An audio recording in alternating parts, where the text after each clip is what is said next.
कल चुनावी रिजल्ट है और आज आप देख सकते हैं करनाल से कांग्रेस के दोनों उम्मीदवार इस समय प्रेस कॉन्फ्रेंस करते हुए नजर आ रहे हैं। लाइव तस्वीरें इस समय देख सकते हैं। दिव्यांशु बुद्धि राजा और सरदार त्रिलोचन सिंह इस समय प्रेस कॉन्फ्रेंस कर रहे हैं।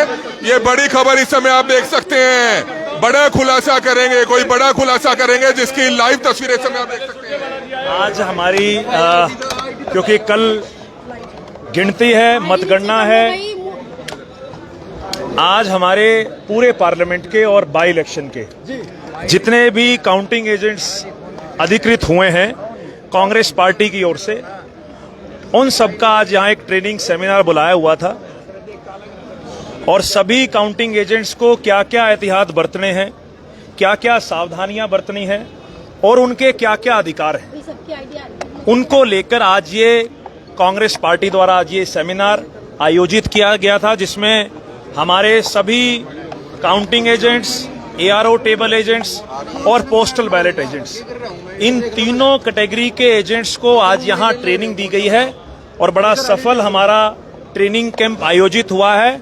और कल सुबह चूंकि करनाल में और पानीपत में करनाल लोकसभा की मतगणना है, तो हमारे सभी काउंटिंग एजेंट्स के लिए हमने समय भी निर्धारित कर दिया है ताकि सभी एजेंट्स जो हैं वो मतगणना केंद्रों पर समय पर पहुंचे।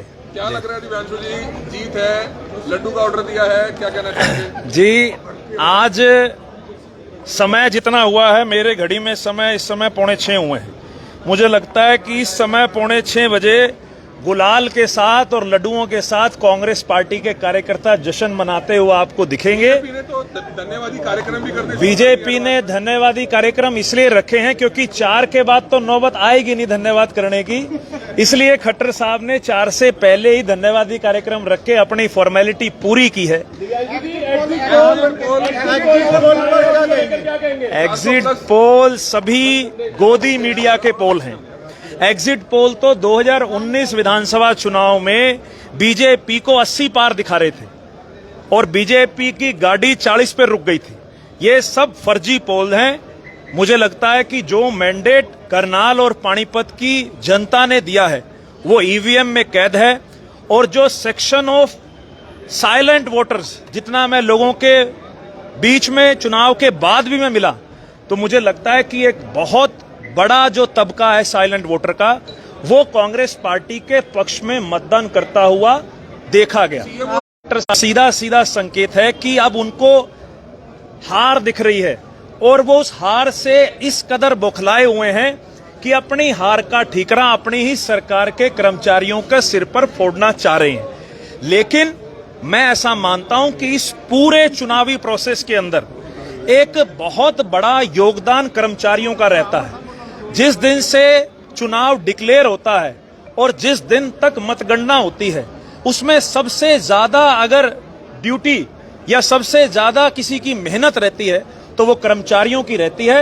मुझे लगता है कि कर्मचारियों ने अपना पूरा रोल अदा किया और खट्टर साहब जो कर्मचारियों के सिर पर अपनी हार का ठीकरा फोड़ना चाह रहे हैं, पहली बात तो वो किस उसके अंदर ये बात कह रहे हैं, क्योंकि ना वो मुख्यमंत्री हैं, अभी तो वो मात्र एक प्रत्याशी हैं। यही चीज का जवाब करनाल और पानीपत की जनता लेगी। जो एक अहंकार मनोहर लाल जी के सर पर सवार है, जो लोग कह रहे हैं कि खट्टर साहब की गर्दन का सरिया निकालना है, यही उनका एटीट्यूड उनको लेकर डूबेगा। और मैं ऐसा मानता हूं कि सरकारी कर्मचारियों ने अपनी जिम्मेवारी को निर्वहन करते हुए चुनाव को बहुत शांतिपूर्ण तरीके से पूरा करवाया। आपने शिकायत की है, शिकायत करके आए आप? हाँ, देखिए, पूरे हरियाणा में एक पार्लियामेंट है करनाल, जहां पर कर्मचारियों को ईडीसी वोट से वंचित रखा गया। ईसीआई की गाइडलाइन आरओ को आई, इसलिए हमने ईसीआई दिल्ली में कंप्लेंट दी है कि क्यों हरियाणा के अंदर सिर्फ एक सीट करनाल के अंदर कर्मचारियों को ईडीसी वोट से वंचित रखा गया। प्रशासन का जवाब आया था पहले कि करनाल के अंदर बाय इलेक्शन है। हमने उसके अंदर आधार ये बनाया है कि राजस्थान के अंदर बांसवाड़ा पार्लियामेंट के अंदर भी बाय इलेक्शन था, लेकिन वहां पर 8 असेंबली के अंदर ईडीसी वोट जारी किए गए थे। लेकिन करनाल पार्लियामेंट के अंदर क्यों इलेक्शन कमीशन ऑफ इंडिया के द्वारा ये डिस्पैरिटी की गई, कहीं ना कहीं इससे अंदर राजनीतिक बो आती है। इसी को लेकर हमने एक रिप्रेजेंटेशन ईसीआई दिल्ली को दी। मतलब जीत पक्की है, आपके चुनाव में जीत पक्की है, कल कोई की फैसला तो नहीं बोलेगी, कोई भी पार्टी जो रिजल्ट आएगा वो सभी को मान्य होगा, मंजूर होगा। देखिए, जिस दिन से मशीन्स काउंटिंग होल्स के बाहर प्रीमिसेस में जो स्ट्रांग रूम है वहां पहुंची हैं, हमने परमानेंट वहां पे टेंट गाड़ा हुआ है। हमारे कार्यकर्ता साथी लगातार सीसीटीवी फुटेज के ऊपर नजर बनाए हुए हैं। लगातार वहां जो स्क्रीन लगी हुई है उसके बाहर हमने 24 घंटे की पहरेदारी की हुई है। हमने अपनी तरफ से पूरी एहतियात बरती है, क्योंकि लोगों ने इतना प्यार, आशीर्वाद, समर्थन दिया। लोगों का काम तो वोटिंग वाले दिन तक खत्म हो गया, लेकिन उसके बाद से हमारी जिम्मेवारी बढ़ गई। तो हमने ईवीएम को लेकर, पोस्टल बैलेट को लेकर जो एहतियात एक राजनीतिक दल को बरतने चाहिए, उन सभी एहतियात को हमने बरता है। और मुझे पूरी उम्मीद है कि आने वाली कल 4 तारीख को कांग्रेस पार्टी लाखों के मार्जिन से करनाल से चुनाव जीतने जा रही है। कि कांग्रेस के सभी बड़े नेताओं ने जिन्होंने साथ देना चाहिए था, उन्होंने सभी ने आपका दिल से साथ नहीं दिया? नहीं, मैं सभी कांग्रेस के कार्यकर्ताओं का, सभी सम्मानित पार्लियामेंट के लीडर्स का मैं सबका धन्यवाद करता हूं। सभी ने इस चुनाव के अंदर एक पॉजिटिव रोल अदा किया, जिसका नतीजा ये है कि आज कांग्रेस पार्टी इस सीट को जीतने जा रही है। त्रिलोचन जी, क्या बताना चाहेंगे? आपने पत्र लिखा है पुलिस को, क्या कुछ पत्र लिखा है पुलिस को सर? देखिए, क्योंकि नैब सिंह सैनी जो मौजूदा मुख्यमंत्री हैं वो हार रहे हैं। हारने की वजह से वो बुखलाए हुए हैं। मेरे पीछे भी कोई ना कोई आदमी उनके ऐसे लगे रहते हैं जिनको आइडेंटिफाई नहीं कर पा रहा। मेरे को खतरा है कि कल वो कुछ ना कुछ गड़बड़ कर सकते हैं। इस वजह एडवांस में एसपी महोदय को पत्र लिख दिया गया है, ताकि कल को ये ना कहे भी आपने पहले सूचित क्यों नहीं किया। नंबर 1। नंबर 2, हरियाणा के जो प्रशासनिक अधिकारी है करनाल के खास करके बड़े ठीक ढंग से अभी तक वो हमारे साथ डील कर रहे हैं, बड़े ठीक ढंग से वो चल रहे हैं। लेकिन फिर भी हमने तैयारी करी हुई है, अगर कल को उनके ऊपर किसी तरह दबाव पड़ता है, उनको समझ लेना चाहिए कि 3 महीने के बाद सरकार बदलने जा रही है। उनका लेखा जोखा हम रख लेंगे।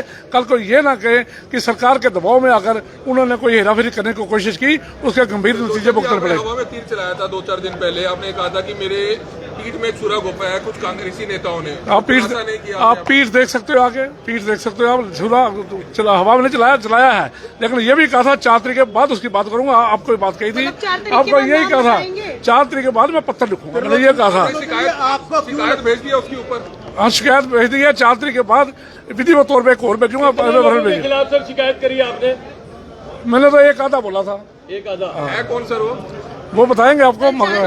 हाँ, आप सब समझते हो। त्रिलोचन जी, एक आखिरी सवाल एक पूछना चाहेंगे। हाँ। पहले बता रहे हैं कि बुरा ना मानना, जो चर्चाएं इस तरह की हैं, कुछ लोग अफवाहें फैला रहे हैं कि सरदार त्रिलोचन सिंह जो है वो 2-3 दिन 4 दिन पहले प्रचार उन्होंने ढीला कर दिया था, क्योंकि उन्होंने किसी पार्टी से 2 से 3 करोड़ रुपए ले लिया। मैंने उनको ये कहा था कल अपनी मीटिंग में, मैं वायरल कर दूंगा भी वो निर्मल कुटिया में खड़े होकर कोई भी आदमी आप किसी पत्र के सामने अगर नेम कर दे, मैं हमेशा राजनीति छोड़ दूंगा और मेरा नाश हो जाए।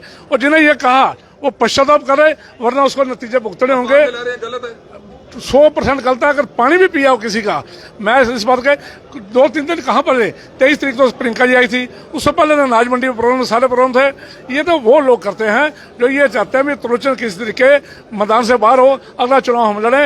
ये होने वाला नहीं है, ध्यान रखना इस बात का। नाम त्रिलोचन सिंह है, खुलकर उन्होंने बात बताई है अपनी। ये लाइव तस्वीरें समय करनाल से देख सकते हैं। तो कल चुनावी नतीजे हैं, बेसब्री से इंतजार होगा। कल चुनावी नतीजे बड़ा अच्छा रिजल्ट आने हैं। और ये बता दूं, 3 महीने बाद दोबारा फिर चुनाव है। चुनाव के अंदर मैं दोबारा एमएलए भी बनूंगा, यहाँ से मंत्री भी बनूंगा, हरियाणा में सरकार भी बनेगी। इस बार नहीं बन रहे, अगली बार बनेंगे? नहीं, मैं कि इस बार भी बनूंगा, अगली बार भी बनूंगा, कि सरकार अगली बार बनेगी और मंत्री बनूंगा। जिनके ये मनसूबे पाले हुए होंगे वो मन से निकाल दें।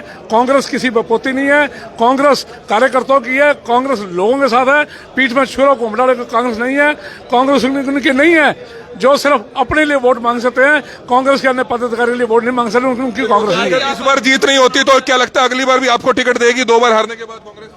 देखिए, दोनों बार मैंने मुख्यमंत्री से मुकाबला किया है और मध्यवर्ती चुनाव में भी मैंने मुख्यमंत्री से मुकाबला किया है। मेरा जो लक्ष्य है उसके अलग होता है। आम रूटीन में इलेक्शन नहीं लड़ा मैंने। पहले मनोहर लाल जी के खिलाफ लड़ा, जब लोगों ने कहा 6,000 वोट लेगा, उसने 36,000 वोट लिए हमने। अब जब लोग कह रहे हैं भाई ये हो गया वो हो गया, अब भी उनका मुंह की खानी पड़ेगी। ऊपर वाला सब देख रहा है, अगर इन्होंने झूठ बोला है उसको यही धरती पे भुगतना पड़ेगा। और अकेले चलते नजर आए जो यहाँ के नेता नहीं, कार्यकर्ता जो ईमानदार कार्यकर्ता था, जो कांग्रेस के थे, जो राहुल गांधी की नीतियों में चलते हैं, वो मेरे साथ थे। जो भूपेंद्र हुड्डा के समर्थक थे, जो भूपेंद्र हुड्डा को मार्गदर्शन मानते वो मेरे साथ थे। उदय भान जी को जो मानते वो मेरे साथ थे। जो सिर्फ अपने आप को मानते हैं, अपने लिए जिंदे हैं, वो मेरे साथ नहीं थे। देख सकते हैं सरदार त्रिलोचन सिंह इस समय और दिव्यांशु बुद्धि राजा काफी कुछ कहते हुए नजर आ रहे थे। कल चुनावी नतीजे हैं, हर किसी को बड़ी बेसब्री से इंतजार है चुनावी नतीजों का, लेकिन चुनावी नतीजों में क्या कुछ होगा वो बहरहाल कल ही पता चल पाएगा। लेकिन सरदार त्रिलोचन सिंह भी अभी भी उस बात पर अड़िग है और उनसे जब ये सवाल पूछा गया कि चर्चाएं इस तरह की हैं, अफवाहें इस तरह की फैल रही हैं कि आपने 2 से 3 करोड़ रुपए,